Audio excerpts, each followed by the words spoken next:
not gonna get a lot of these because you gotta eat first. Yeah, you gotta eat.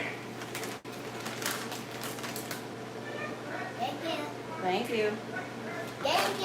Thank you. Thank you. Okay, so if you're watching this video is going to be posted. So if you're watching this video after it's already posted, then make sure you subscribe to my channel. I'm Sheree. You're now tuning in to Slaying with Ray. And if y'all hear somebody in the background, hey hon, how are you? If y'all hear something in the background, my husband's on the game.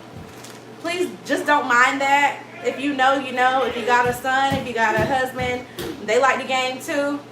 Y'all know my pain with that right now. And then I have my daughter right here. So I wanted to get on here and talk to y'all. Hey everyone, come on, let's join in. So basically I wanted to do some little talk because like I keep seeing a lot in these like hair groups where a lot of people are just like anti-deposits. They're not gonna book with you if you don't provide shampoos and stuff like that. So I just wanted to come in, talk to y'all, like get everybody's opinions, like get everybody's intake on that. Are any of y'all like anti, hey hun, are any of y'all like anti-deposits?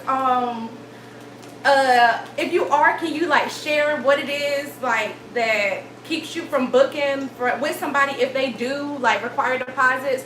Also, like, have y'all had any bad like deposit experiences? Because in these groups I'm seeing like a lot of people keep getting scammed, and it's just like, what's leading up to you getting scammed out of your deposit money?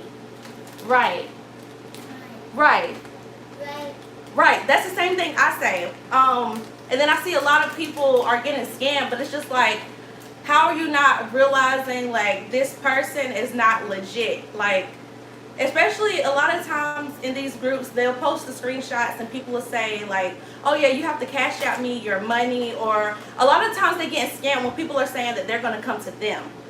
So have like y'all had any of these experiences where you're booking with someone and they're like, oh yeah, I'm going to come to you, and then the day of your appointment it doesn't happen or anything like that? Like, I want to come on here and talk about that because I keep seeing it a lot and I just don't understand like how it keeps happening.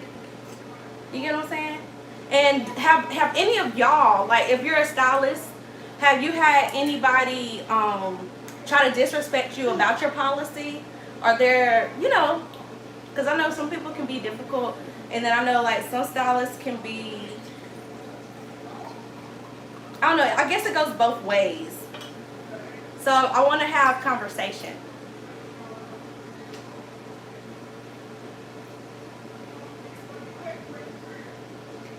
Right, that's the same thing I say. You can't, I feel like, this is how I feel about it. If you see that someone has a policy, you can't go and, you know, talk junk because they have, sorry y'all, that's my husband.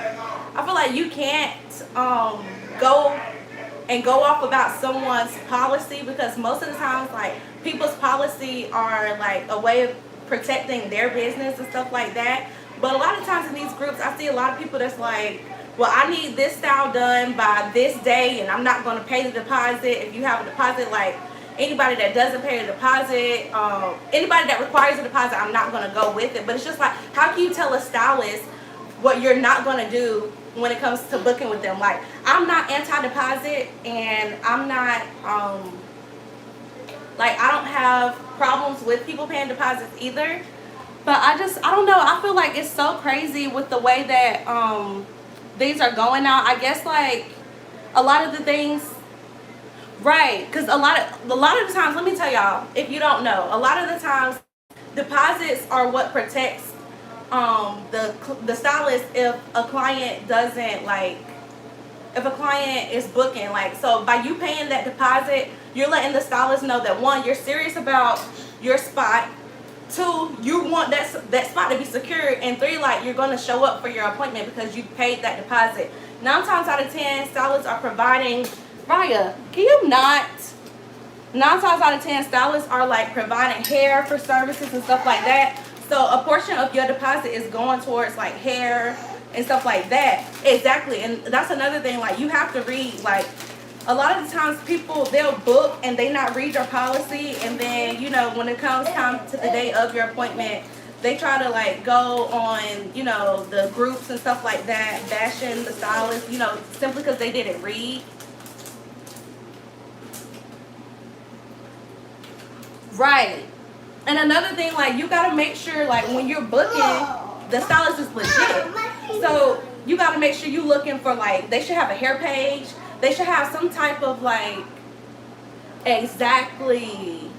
Right. That's the thing, like, and 9 times out of 10, to like prevent from, you know, getting scammed out of money, make sure. No, I'm not from a Caribbean heritage. I'm not. My dad is I'm just a little chocolate tang like my daddy. Just black mixed with black. That's it. Here, Raya. Here. Here. Sorry, y'all. My daughter's eating like candy. But yeah, like I feel like a lot of the times the stuff that happens in these groups can be prevented, because if you're getting scammed out of your money, 9 times out of 10, you didn't take the right precautions when trying to book a stylist. Like, what you want to look for, you want to make sure they have pictures of their work, like legitimate pictures of their work. So like you want hair pages, you want like booking sites. 9 times out of 10, they're just telling you, oh yeah, I can do this, and you got to cash out the deposit. That's just a scam. You got to just make sure you're doing your research on these people. I don't know. I just wanted to come get some insights from y'all, and just talk, like, exactly. Right.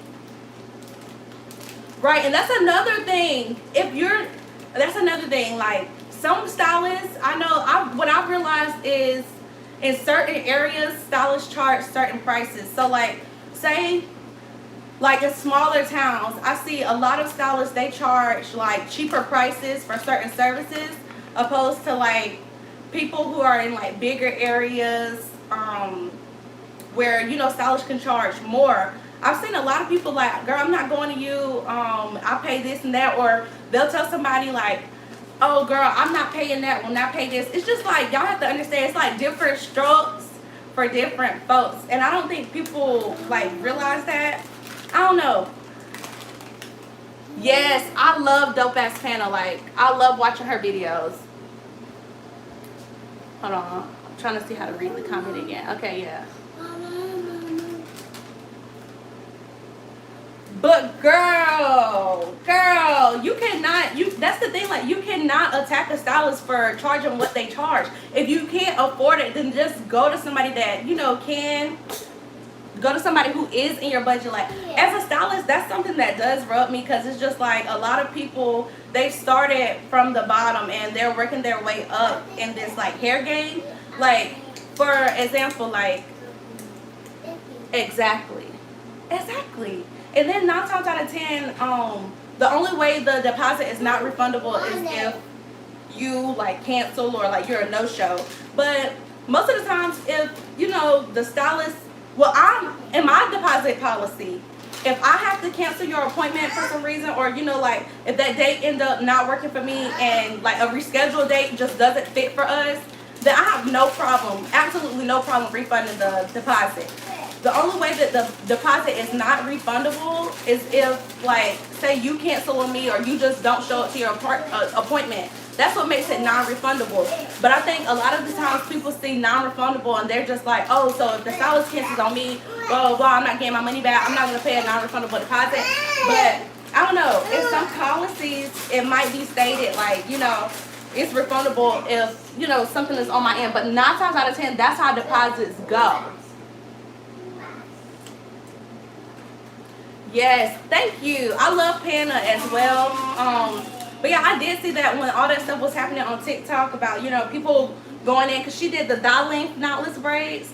But I don't know, I feel like if you work hard, you should know like the worth of your work, and, you know, you can set your prices to what they should be. Like, you shouldn't have to worry about people trying to lowball you and stuff like that. And also, if a stylist is charging a price that you can't afford, just simply move on. Like, I don't think it's that serious to go on to like hair pages like people are doing, the Facebook groups and stuff like that, because like you knocking that person hustle. It's like you making them look bad. You can possibly stop business for them by, like, you know, trying to just go and bash on pages like this. That's why I was like, have y'all had like any bad experiences with like hairstylists?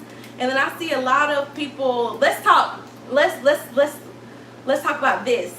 How do y'all feel about when braiders have their posts? Well, braiders have their pages, which I'm seeing a lot of. They call them the new era hairstylists or whatever. And a lot of the times, braiders will have you come shampooed and blow dried. I've seen a lot of people on hair pages like, I'm not coming down when their price is this, and I gotta shampoo and blow dry my own hair, even though the style is gonna take hours. And they're like, oh, I refuse to book because you don't shampoo and blow dry. Like, how do y'all feel about that? Like, are any of y'all like home based and you don't offer styles because they're you're at home? Personally, I'm a home based stylist for right now because we are a military family. So I'm not about to just keep trying to find salons over and over and over. We're just going to be moving. So I just do hair from home. But I don't provide shampoos and blow dries because I do hair from home. I don't want to be shampooing and blow drying. I mean, I don't want to be shampooing in my sink in my kitchen. But I feel like, if I were to be in a salon setting, then that would be different. Like, I wouldn't mind providing the shampoo and blow dry with your service. But I feel like a lot of people, they feel like just because you're a stylist, you're automatically required to provide the shampoo and blow dry. Like, have y'all ever ran into any people like that? Right. And see, the thing is, I've never had any problems. Like, all of this stuff that I'm talking to y'all about, I've never personally like experienced it with anybody like giving me a hard time about it. But I just see it like on a lot of the Facebook hair groups and a lot of posts that go viral about it. A lot of viral TikToks where they're just like coming for the new day and age hairstylist. I just wanted to get everybody's take on it. Right, that's what I was saying. Right. But if someone works from home, right? But how do you feel? So how do you feel if a stylist is licensed but they work from home? Do you still feel like it should be a requirement that you shampoo and blow dry even though they're working from home? Like, personally, would you like to come into somebody's house, going in their sink, with your head in, like getting your hair shampooed and blow dried, being from their home? Or would you rather have you'd rather have it done in a salon? I feel like if I am in a salon setting and it's a shampoo bowl there, I would like to have it. I don't feel like it would be like mandatory, like, oh, I'm not gonna come to you if you don't have, if you're not shampooing and blow drying my hair, because I know like some services take time. I feel like it could be mandatory with like the weaves, like with the sew-ins and like wigs and stuff like that, because I feel like those services don't take as long. But I don't know, I've seen people give like braiders hard times as well about the whole shampoo and blow drying. Like, oh, I'm paying over $200 and you're not shampooing and blow drying my hair. But it's just like, people go and get their wigs done, and I've seen where some stylists make them go and get their hair braided before they even come, and it's like, that's not a problem. But I see a lot of controversy when it comes to braiders.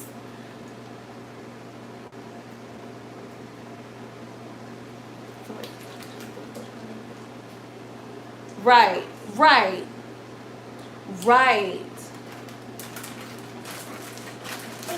It is against the law when it's like, so say you're licensed and you're in a salon, you are technically required to shampoo and blow dry the hair. That's just like, sanitation requirement. Like, you're supposed to shampoo and blow dry the hair because you are required to work on clean hair. But that's what I was saying. Like, I see a lot of people, they'll be like, oh, well, you go to the Africans, the Africans don't shampoo and blow dry hair.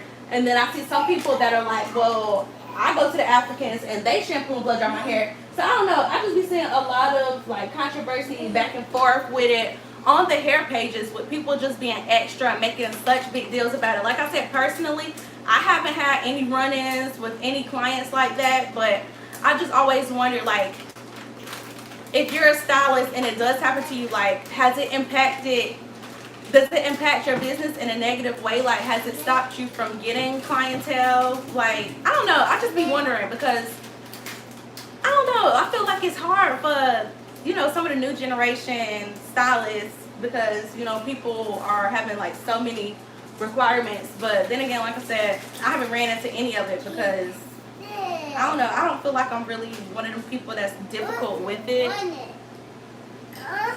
Right. But then again, I feel like bringing it to that, people feel like the customer is always right. Sometimes the customer don't be right. And I get, like, you know, as a hairstylist, you're supposed to be professional, you know.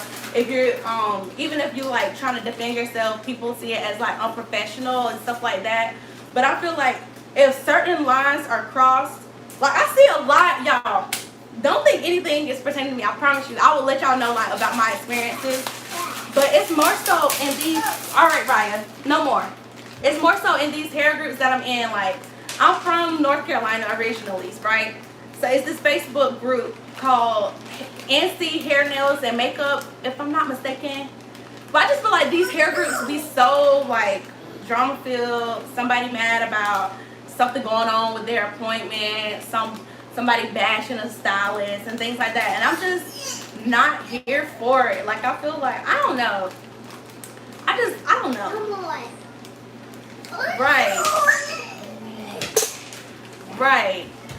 Right. But do y'all feel like it's unprofessional if a stylist is like defending themselves against a disrespectful client, or do y'all think like the stylist is supposed to just bite their tongue and just be like, the customer's right, so don't say anything to defend your brand? No, because y'all are about to eat. But how do y'all feel about that? What? Alright, you give me a second real quick though. Like, do y'all feel like the customer is always right, even if it's a situation where the customer is wrong? Should the customer be right? Just because of a professional sense? No. What did I just say? Because she spilled them out, and that's why I said no more. Right. I don't know. I think personally, you can't say a stylist is unprofessional if. Okay, I'm gonna share my one experience I did have with the deposit situation. I'm gonna share one. Okay, so I had this client. Okay, when we first moved to Virginia, since it was right there, I'm from North Carolina. Virginia and North Carolina side by side. We came from Texas. Look, go, cause you got that all in my videos. Please take that upstairs. Or go in the living room and sit down. Just let me do this video real quick. So we came from Texas. So once we got back to Virginia, it was like, okay, it's going to be easier for me to go back to Durham. That's where we're from, Durham, North Carolina. That's where a lot of my clientele was. So I was like, okay, it'll be easy to go from Virginia to North Carolina, you know, some weekends to take clients. But mind y'all, I don't live in Durham. I was taking clients in Durham, you know, occasionally. And I had this one person book me out. I'm not sure who she was. Never heard of her name. She just, you know, popped up on my books this one time. Right, and that's the thing. Right. She ended up booking for 9 o'clock. And this time, the earliest that I would take. Raya, can you let me talk, please? At this time, the earliest that I would take clients was 9 o'clock. She booked for that 9 o'clock spot.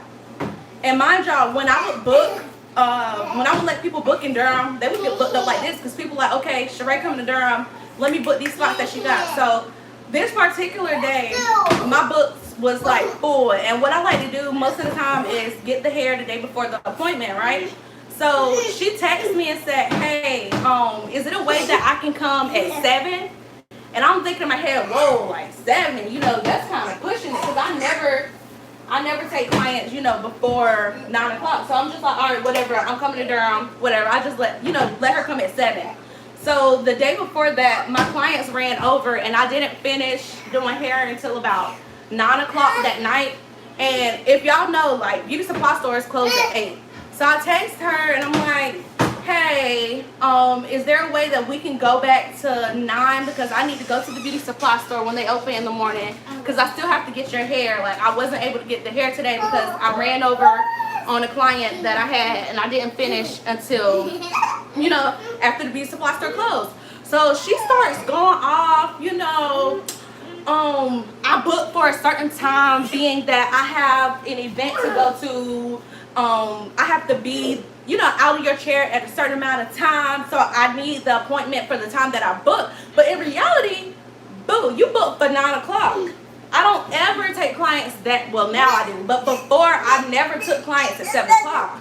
So it was just like, okay, well, you asked, could you come at 7? I'm trying to accommodate you with that 7 o'clock spot, but I didn't get the hair yet. So I was telling her, like, go sit down. Go sit down. I was telling her, like, if need be, I can give you a service that would fit that time frame for us to do 9 o'clock, or, I could refund your deposit. So she goes, being that I absolutely, this was her exact words, y'all, like, talking to me like, I'm down here and she up here. She's like, well, being that I absolutely need my hair done, I guess I have no reason. What she said, I guess I have no choice but to come at 9. So I'm like, okay, my apologies for the inconvenience and all this stuff, being professional, because I like to be professional. I'm not, like, personally, I'm not an argumentative type of person. I'm not like a confrontational type of person. I don't like confrontation. I never have. And that's just how I've always been. And especially when it comes to business, I don't like to, get combative with people. Hey, babe. So she tells me, what did she say? Yeah, being that I absolutely need my hair done, I guess I have no choice but to come at 9 o'clock, just being extra. So I'm just like, okay, but all of this could have been prevented had she told me, right, I told her ahead of time. This was the day before her appointment, so I was letting her know, like, the day before, like, this was a whole day in advance that, I needed, to get back to 9 because I needed to go to the beauty supply store.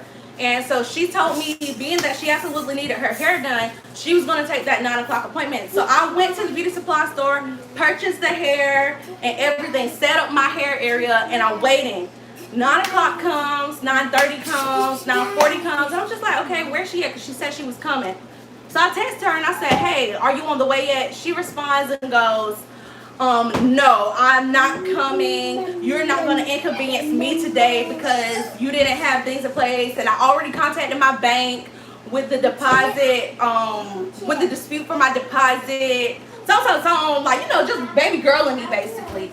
So I was just telling her, like, I wish you would have let me know yesterday, you weren't going to be able to make it, because I would have just refunded your deposit. Like, we wouldn't have had to go through all of this, because I would have simply refunded you, for my inconvenience. You know what I'm saying? And I even still tried to accommodate her, being that everything was going on. And then she starts going, like, you can stop responding, just like trying to baby girl me and stuff like that. And it's just like, it's a certain point where it's like defending yourself from disrespect and then being disrespectful. I feel being unprofessional. It's like, I feel like those are two different things. Like, defending yourself and being unprofessional are two different labels.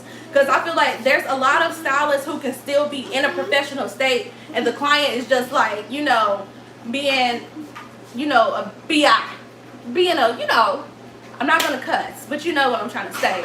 I think there's two certain levels of, like, defending yourself and then just unprofessional. And she labeled me as unprofessional. And if you know me, one thing I'm not is unprofessional, because I'm always going to make sure I try to accommodate each client that I have, even if it requires me, like, rearranging my schedule to accommodate you, then I'll do that. But what you're not going to do is disrespect me and come for my professionalism when I'm still accommodating you, and not even coming out of that professionalism. So that was the only time I had to, like, block somebody, because she was just coming at me, when it wasn't, it was a situation that it wasn't even in a professional type of way. Right. And I feel like if she would have came and had an attitude, that would have been like real bad.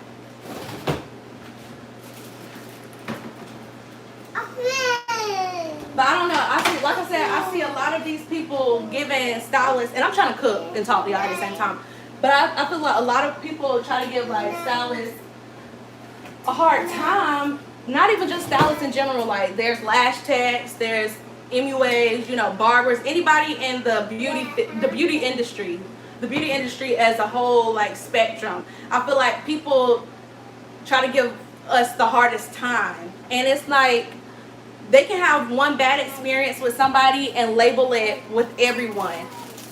I don't know. I just needed to really get y'all, like, opinions. You know, see if y'all had any personal, like, bad experiences with deposits, bad experiences with appointments. See how you felt about, like, shampoos not being included, because that's what I see a lot of these TikToks, like, you know, what people really want to tell stylists and stuff, even when, like, you know, shampoos are not being included and stuff like that. Right. Hold on. Stop, Raya.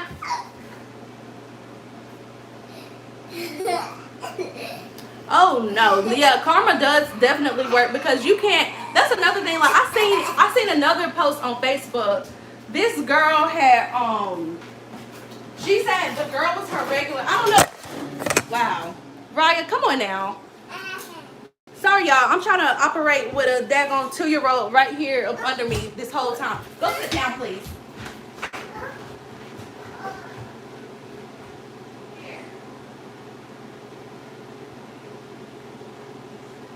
But I seen this one post where this stylist, she said the girl was her regular, right?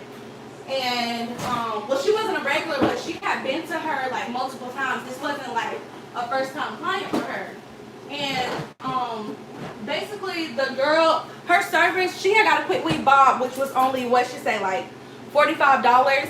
And the girl had pulled out a gun after she finished her service.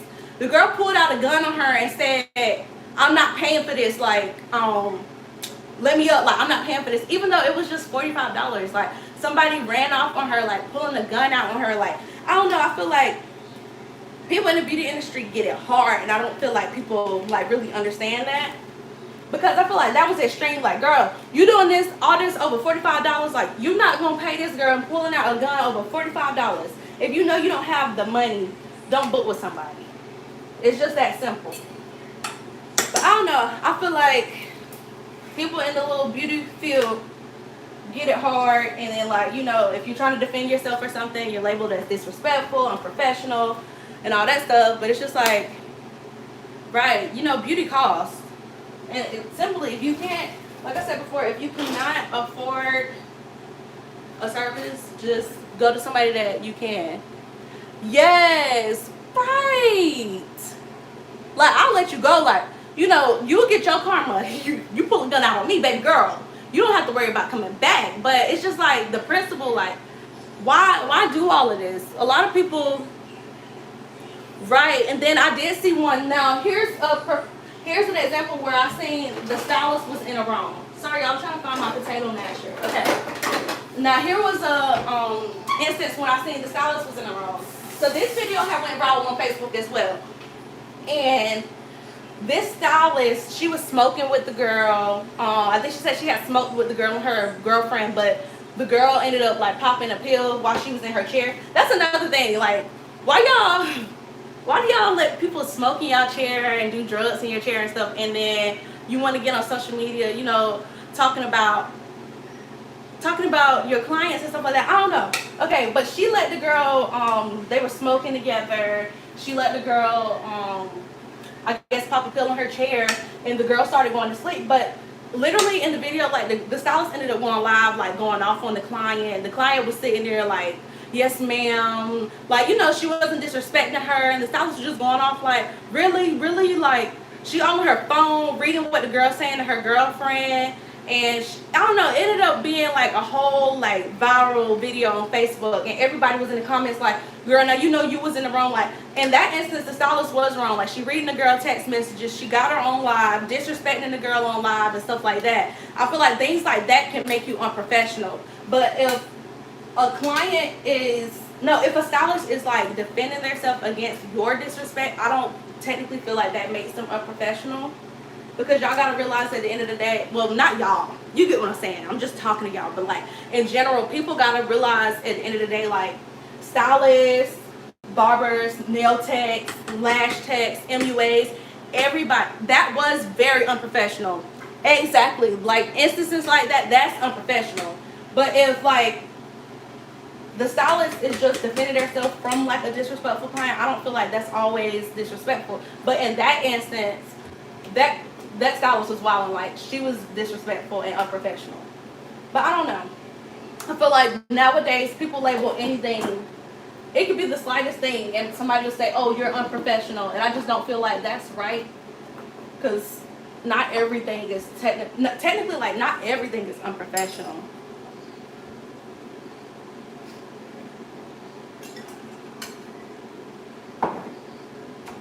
But how's y'all's day going? Like, I want to be able to interact with y'all more. But that's something that this is something I've been wanting to do. A subject. Thank you so much. I did a twist out, right? I like to do like twist outs when I'm trying to let my hair breathe. And I just went natural. Like 2019, I cut off all my hair, y'all. My hair was probably like that short, and it's grown out so much. Whether you license, carry yourself as a business person, you shouldn't be putting. Right, right. That's how I feel too. Yep, and she was working from home, and that's another thing I don't get. And then there was another stylist that I saw. She was advertising one of her. Well, it's like two stylists that I follow on Instagram, and they both do this, which I would never. They let people when they're doing their hair, they let them come and smoke. But that's just something I'm not with, because like I feel like that's two things that can be right. I feel like that's like smoking and like pills and all that stuff. It shouldn't be mixed with business. I just feel like that's not a good combination. Like I wouldn't personally recommend it. I wouldn't personally do it. Being at home or being in a salon, I wouldn't do it. And okay, let me ask y'all this: Are any of y'all like? Do any of y'all work in like a salon, or do y'all work in like a salon suite?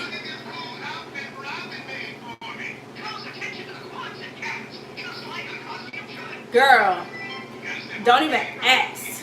I remember the longest it took me to do some box braids in my head was 3 days. And listen, I feel like when you doing your own hair, you can just take your time. You just be like, whatever. I don't care how long it's gonna take. I'm gonna just. So, how do you feel like? Do you feel like you like it better working in a salon, or do you like it better working from home? Because at this point, I'm over working from home. Yes, Raya. At this point, like I'm over working from home. Like I said, I'm just doing it from home for right now because of the fact that my husband is in the army. But we're about to move back to North Carolina pretty soon, and I'm going to be in a salon suite. Like, how do you feel about that? Like, do you have a lot of people who come to you and they feel like, they wouldn't go to home stylists? Because I see a lot of, that's another thing I see in groups. Like, people go, you must be in a salon. What is it? Like, another thing, like, do you feel like you save more money doing hair from home? How's your experience just like being in a salon? I've worked in a salon before, but I hated it. It was commission based, and I feel like sometimes working with a lot of women can be like really, really, really catty, and I'm just not with it. I'm just not with it. Like in the particular salon that I was working at, it was, I don't know if like in y'all areas y'all had the salons called like Studio 10. It was the salons where you used to get the $10 roller sets and like, what was it, like $25 silk presses, stuff like that. So it was still that type of, the people that was in the salon when it was that type of environment. And I was coming straight out of beauty school, but I was one of the more updated, updated, what can I say, the updated stylists in there, like knowing like how to do more up-to-date styles and stuff like that. So a lot of the times they would give me like a hard time. And another thing, I was like the youngest stylist in there, but I felt like they would give me the hardest time just because I was the youngest, or they would try to like walk all over me just because I was the youngest. And it's just like, whoa, I already don't want to work in this salon with all of y'all anyway. I don't like people being in my space. I don't like people like interrupting my aura, looking all over my shoulder while I'm doing something. So the salon setting just wasn't for me. I would rather have something more private, like a suite. Right. Right. I like it better in the salon. I do house calls. How do you like doing house calls? Like, how do you do it? Yeah, I definitely would recommend a salon suite too. But how do you like doing house calls? Because I see a lot of people doing that. Like, do you charge extra for gas? Or do you just charge like a traveling fee?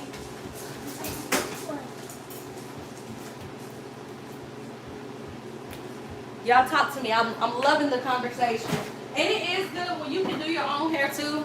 That's so convenient. When you can do your own hair, you don't have to worry about like paying nobody to do it, doing something because you can do it. But sometimes I just be liking to, be able to go and get my hair done too. Don't get me wrong. But like I said, I like being able to do my own hair at times too. But sometimes I just like to go get pampered as well. Because I feel like when you're doing your hair all the time and then like you doing other people's hair all the time, you just be like, ooh, my arms need a break. I need a break. I need to relax. Okay, I could see that. That's another thing I just always wondered, like people's personal preferences, because another thing I don't like about doing hair from home is how it be hair everywhere. Like it could be hair upstairs, it could be hair all downstairs. Like I just do not like it. I don't like hair being everywhere. I don't like it. I'm over that. Right. You want to protect your space. Right.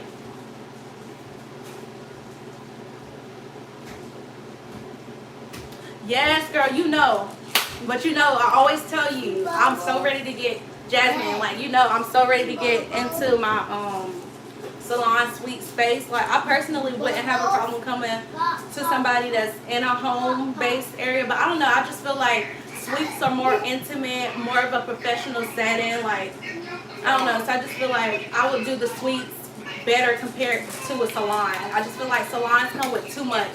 I'm not that big on working around a lot of people. And then like, I don't know, I feel like big salons come with more like gossip and cattiness, and I just don't like that. I'm just not going for all of that. And let me tell y'all, do any of y'all's kids, y'all see this? Do y'all see this? I just cooked. And they'll pull out cereal telling me they want cereal instead of what I picked. Does anybody else kids do this? I know this is also Jed, but does anybody else kids do this? Yes, so if you really want to just gain clientele, yes, I would love a suite. That's what I'm getting when we move. If you want to gain clientele, then you could try out like a commission-based suite, or not a commission-based suite. You could try out a commission-based salon, or you could try like, I don't know if you would really be able to do booth rent if you're trying. What do you want, Ryan? Okay, you want this one? You want this? Okay. If you're trying to start,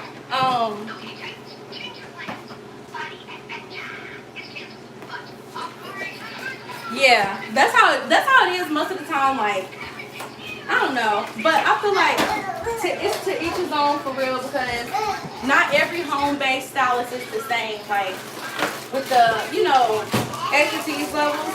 Like I feel like a lot of people start out in salons to get that little salon like experience, also to gain clientele. So I feel like sometimes when people, Raya, come on now. I feel like sometimes when people, okay, love. I feel like sometimes when people are saying like they have bad salon experiences, it's because 9 times out of 10, the person that's in that salon is just coming from school, like, trying to gain.